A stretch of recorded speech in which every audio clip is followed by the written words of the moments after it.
Capítulo 273 Glória dos Generais. Caminhando até o palco, Dmitri tinha um rosto calmo, mas com um leve indício de desagrado. Apesar disso, seu descontentamento não era em direção ao general Wayne, mas sim da Legião dos Leões Dourados, que permitia que Dimas fizesse o que bem entendesse. Na realidade, ele via Wayne com bons olhos. Durante o dia, o general convocou Dmitri para uma conversa particular. Nela ele revelou uma série de coisas que o fez ficar perplexo. O enviado da legião para a condecoração deveria ser algum representante qualquer, mas Wayne havia feito questão de vir pessoalmente. Durante a conversa revelou as intenções de Dimas, assim como alertou Dmitri para não recusar o cargo, pois com tantos olhos voltados para os Leões Dourados, uma recusa faria a legião se envergonhar, o que daria a Dimas a oportunidade de agir contra ele. Mesmo sabendo que seu ato faria dele um alvo por parte de Dimas, Wayne havia se arriscado dessa forma. Dmitri não conseguiu evitar de ter o sujeito em alto respeito.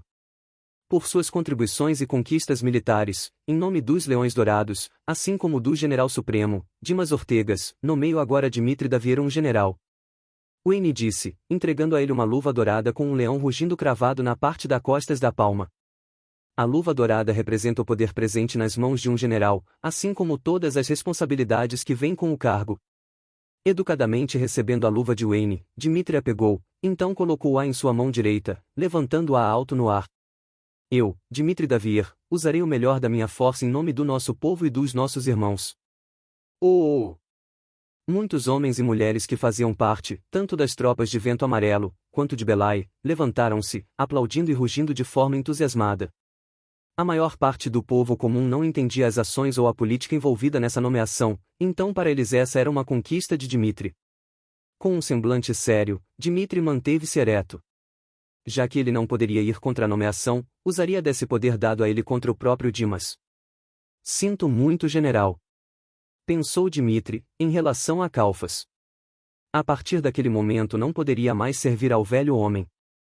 Apesar dos aplausos e das comemorações, muitos representantes dos poderes externos tinham expressões peculiares, principalmente devido à declaração de Dmitri ao ascender a general. Normalmente ao assumir o cargo, as pessoas glorificavam sua legião, mas o mesmo não o fez. As implicações sobre isso eram claras e evidentes.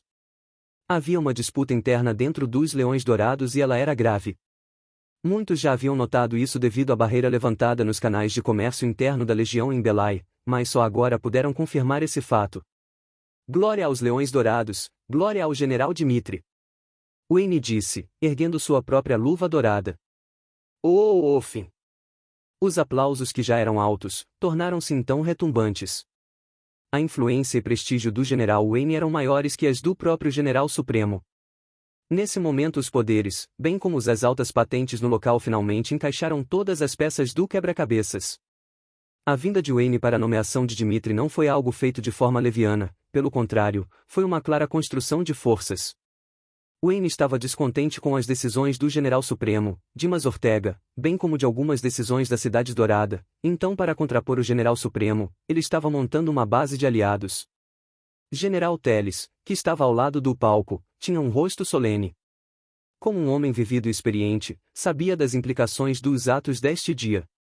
Normalmente o mesmo não se envolveria nessas disputas, mas como Belay era o palco principal, onde tudo estava começando, não havia escapatória. Além disso, Belay já havia sido abandonada pelo General Supremo uma vez, foi Dmitri quem apostou a própria vida e a de seus homens para resgatá-la. Ele não pretendia deixar sua cidade à mercê de pessoas assim, então só havia uma alternativa à sua frente. Com um rosto firme e decidido, General Teles subiu ao palco, então levantou sua mão direita com orgulho. O que surpreendeu um pouco tanto Wayne, quanto Dmitri, mas que logo aceitaram o apoio. No palco, 3 generais, 3 luvas douradas, com punhos firmes apontados para o céu.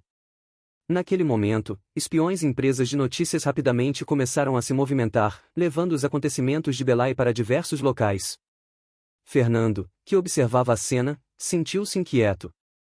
Por algum motivo, tinha a sensação de que aquilo não era uma simples nomeação, parecia haver muito mais envolvido. Apesar disso, não conseguia chegar a uma dedução do que se tratava. Balançando a cabeça, resolveu deixar isso de lado, qualquer coisa relacionada aos cabeças da legião, não tinha nada a ver com um pequeno oficial como ele. Depois de longos minutos de aplausos, gritos e comemorações, logo o alvoroço se acalmou. Além das conquistas gloriosas do meu amigo, General Dmitri, muitas outras pessoas tiveram grandes contribuições na Batalha de Belai. Pela manhã, vendo os relatórios e discutindo, chegamos a algum consenso sobre os principais contribuintes pela vitória. Agora, irei chamar alguns nomes, peço que quem eu chamar venha à frente. Wayne disse, então continuou. Tenente Raul Garcia. Nesse momento muitos olhos se voltaram para as primeiras cadeiras, onde os tenentes se reuniam. De forma casual, Raul levantou-se, então caminhou até a base do palco, onde ajoelhou-se. O tenente Raul foi o comandante da ala direita na batalha, liderando 3.000 homens, venceu de forma esmagadora contra um número igual de orcs. Foi em grande parte devido a essa vitória, conservando boa parte das forças da ala direita, que conseguiram uma vantagem numérica contra forças principais inimigas. Não só isso, o tenente, com as próprias mãos, derrotou um orc líder e liderou a investida que separou e minou as forças orcs. As tropas sob seu comando direto, do 13º Batalhão, também tiveram contribuições de alto valor que impactaram no resultado geral. Wayne disse, listando as conquistas obtidas e constatadas nos relatórios. Muitos ficaram cheios de surpresa e estupefatos pela numerosa lista de contribuições. Isso estava muito além do que qualquer outro tenente presente na batalha alcançou. Mesmo Ícaros, que antes pensava estar no mesmo nível que Raul, não teve escolha a não ser abaixar a cabeça em sinal de derrota. Apesar de muitos estarem cheios de respeito em direção ao homem moreno, que mantinha uma expressão serena, ninguém sabia que havia muito mais por trás disso tudo.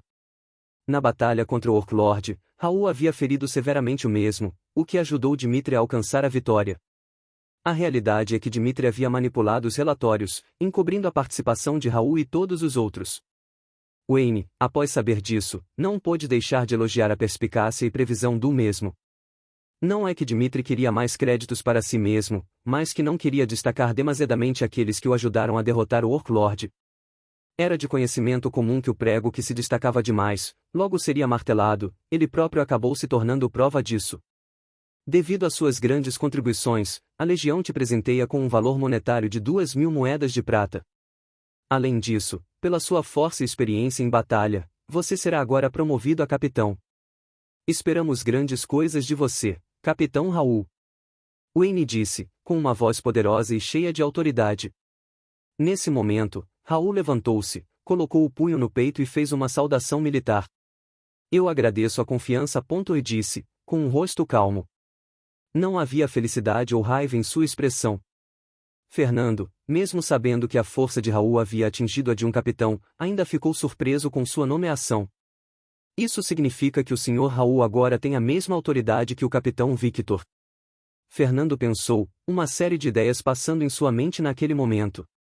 Victor Yudin, apesar de ter dado muitas oportunidades a Fernando, também sempre foi um espinho em seu pé.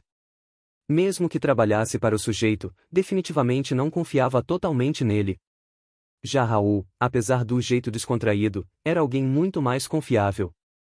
Mas pensando bem, o Sr. Raul sempre foi leal àquele homem, por que ele aceitou essa promoção de forma tão repentina? Pensou, cheio de dúvidas. Depois de Raul, Wayne chamou o capitão Boris, logo depois o tenente Ícaros bem como alguns tenentes que serviam a Dmitri Teles. Apesar de mais nenhum ter sido promovido, as recompensas monetárias foram suficientes para fazer qualquer um babar de inveja. Geralmente, a recompensa seria equivalente a um mês de serviço, por isso tanto Boris, quanto Raul, que eram capitães, receberam 2.000 moedas de prata, já Ícaros e outros tenentes receberam 1.000 moedas. Quanto mais alta a patente de alguém, maiores seriam seus salários. O pagamento de um capitão, por exemplo, equivale ao salário base de 100 soldados juntos. Após os tenentes, alguns subtenentes e sargentos foram convocados. Entre as tropas de Vento Amarelo, houve pouquíssimas nomeações. Isso porque grande parte das tropas enviadas pelas guarnições eram de novatos inexperientes, inaptos tanto em força, quanto experiência para assumir cargos mais altos. Já por parte das tropas de Belai, houve muito mais promoções. O sargento Túlio, que não recebeu nada além de um prêmio monetário de 250 moedas de prata, ficou cabisbaixo. Infelizmente sua força ainda era insuficiente para assumir um cargo mais alto. Depois de concluir as premiações dos tenentes, o general Wayne passou para os cargos mais baixos. Oficial Fernando Nóbrega, venha à frente.